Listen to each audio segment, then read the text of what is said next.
इकडे आता संध्याकाळची 4 वाजले होते आणि एवढं पावसाचं वातावरण झालं होतं ना, की वाटतच होतं की थोड्याच वेळात आता पाऊस पडणार आहे भरपूर.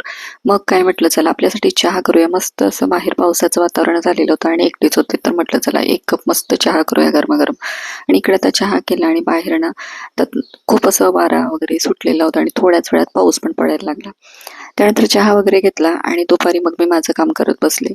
तर आता हे कंप्लीट झालेलं मी तुम्हाला दाखवलंच मागच्या व्हिडिओमध्ये. तर आता दुसरं म्हटलं तयार करायला घेऊया. 2 समईचे आसन मला करायचे होते. त्यानंतर अहो आले आणि म्हटले, की आपण आता बाहेर जाऊया दोघे जण जेवायला. म्हटलं चला. मग काय बाहेर गेलो आणि आमच्या घराजवळचं जे मोठंच हॉटेल आहे ना, इथलं फूड आता मी पहिल्यांदाच ट्राय करणार होती. तर आता स्टार्टरमध्ये आम्ही सूप आणि पापड घेतला. त्यानंतर जेवणात आम्ही मटण आणि कुलचा घेतला आणि मग शेवटी काय मस्त अशी राजभोग आईस्क्रीम घेतली आणि त्यानंतर मग जेवण वगैरे आटोपली आणि आलो घरी.